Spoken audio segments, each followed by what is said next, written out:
I thought we played well. A lot of things going on. I mean, this season, obviously, like everybody knows, is a challenge in many ways. Obviously, everybody knows K-State's dealing with some issues, but we were also without, three guys for the first half and then a fourth one for the second half. For our guys to continue to come closer and guys continue to step up and do a little bit more, not anything extraordinary, but a little bit more to help our team be better. I was really pleased.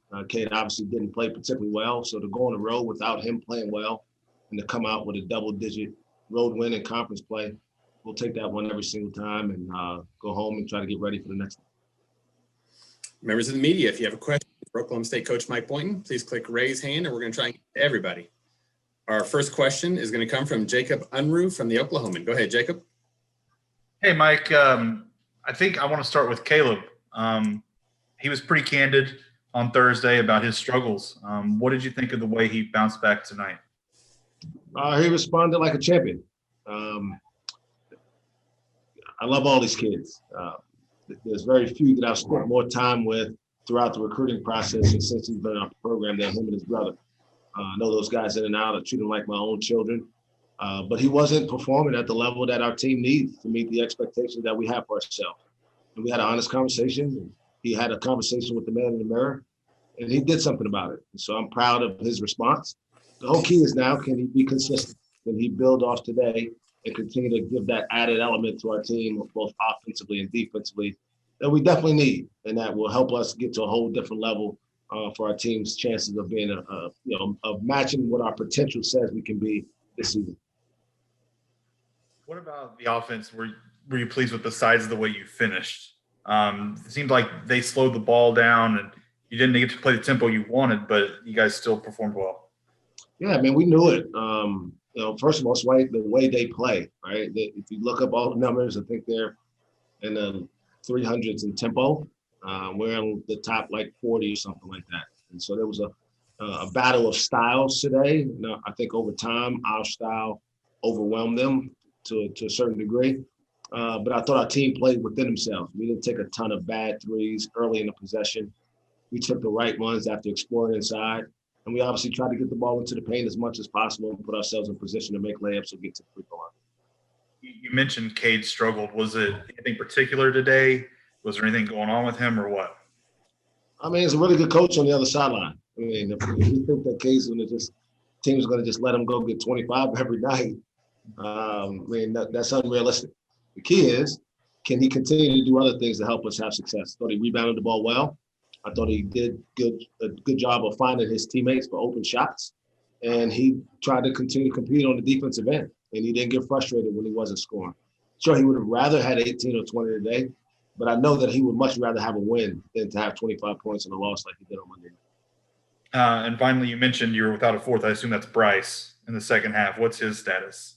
I think he's going to be okay, but he was dealing with a little bit of headache there and just didn't feel comfortable. And so he was available, but I wanted to it was just kind of a precautious deal. I think he'll be fine once we get back, and we'll see him at practice tomorrow. Thanks, Mike. Our next question comes from Frank Bonner of the Tulsa World. Go ahead, Frank. Hey, Mike. Caleb played 22 minutes and had one foul. And, his foul troubles early on have been documented. How much of that allowed him to just get in a flow and a rhythm in this game? Yeah, I don't know. I'll have to look at the tape and see exactly what happened. But what I think right now is he just had the right mental approach. And where these guys' minds are plays so much into how they perform. He had 3 really good days of practice after we met. It had nothing to do with me. It had to do with him making a decision that he was going to focus on his teammates and try to do everything he could to help us have success. Don't worry about any outside expectations or any noise about what he can or can't do or is or isn't doing. What can he do about today? Can he be really good? And he hadn't been practicing well, and then he hadn't been playing well. He's practiced better the last 3 days, and it's no surprise to me that he had his probably best performance of the year by far. So right now, again, the key is, what does the response from success look like? Right? It's easy to respond when adversity hits. A lot of people have to do that, but not a lot of people know how to handle prosperity. And can he handle playing well and come back tomorrow and have a really good practice and have another good practice on Monday and then go out, not necessarily have to get 15, but can he play with the right frame of mind on Tuesday night and on next day?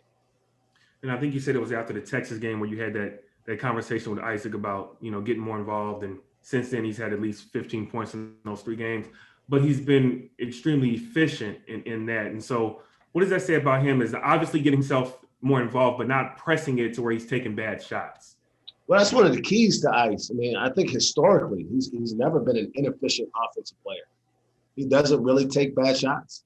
And he gets a lot of it in transition where teams have a really hard time containing him. So I never worry about whether he's going to be efficient. Which is part of the reason why I need him to take more shots. Because he's going to take the right ones. He's going to take ones out of the rhythm of the offense, unless they're late clock like he did today. But I know if he has the right aggressive approach to the game, he has an element and takes pressure off Cade from having to make all the plays on the ball. Thank you. Our next question comes from Cody Nagel from 24/7 Sports. Go ahead, Cody. Yeah, Mike, how would you assess the defense? Obviously, K-State was without a handful of guys, but did you feel that they were better down the stretch in the second half? Yeah, again, I have to go back. All I can go off of is the numbers right now.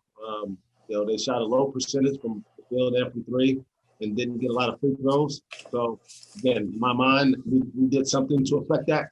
Exactly how that looked, I don't know. I think our approach was the right one. We tried to force them to play over top of us, which we didn't think they could. And we rebounded the ball pretty well. And so if you rebound the ball, you give yourself a chance to get out in transition, again, where we're our best. So without being able to get into a ton of details, without the benefit of having watched the film, I feel good about the way we played on both ends of the court. Now, it sounded like Donovan Williams was one that did make the trip. Do you have any update on what that reasoning was? Donovan made the trip, but he did not dress in practice. We're trying to get an evaluation on it, but he kind of got a leg injury that we're not sure the extent of right now. And so he didn't dress. He was with us, but did not dress. And so was Farron Flavors was with us, but did not dress either. All right, thank you. Coach, one name that really hasn't been mentioned much in this post-game kind of chat is Rondell Walker. He was just such a fireball out there today. He was so active. It seems like, when you go back even to the Marquette game and the Wichita game, he's done really some good work on the road for a freshman. What do you see from him? And even bigger picture, what are you seeing from him? I see a kid who's growing into a big-time Big 12 player. He's got a lot of bright basketball ahead of him. He's kind of like the forgotten man in many ways. And him and Bryce can somewhat get lost, but those guys have tremendous impacts on both ends of the court because they play with such great energy.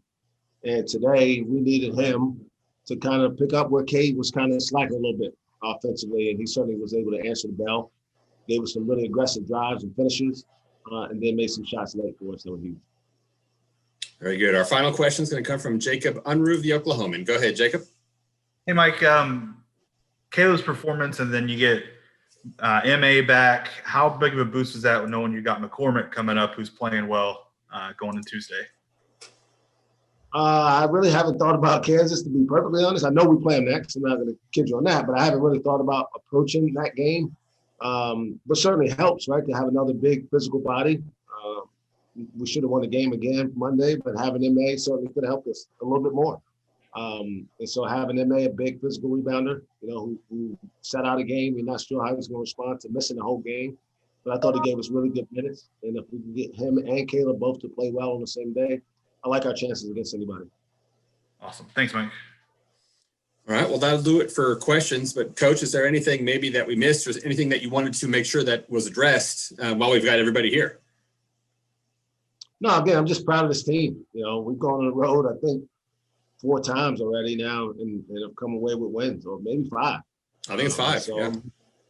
We got 5 road wins. And you can tell me about not having road environments all you want, but it's not easy to not play, to have success in a place you don't practice and spend a whole lot of time, and to do it with a bunch of guys who haven't been through this league, haven't played college basketball, as a testament to what the chances we have of developing a really, really strong program for many years. Too, just to pile on here, road wins.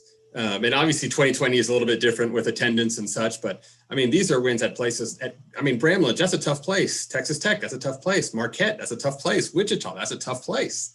No question. Wins, big time. Answer the bell. These things aren't easy. Now we've lost, to ourselves at home. And so, that's usually a tough place to play for teams. And so we understand it goes both ways. But again, can't emphasize how proud I am for these guys. Again, just the response. Again, we went to Lubbock 0-2 in league with our backs against the walls. We came here after a tough loss at home with our backs against the walls. And the response from these kids have been nothing short of very, very satisfying for me to see how they bond together and figure out a way to get it done.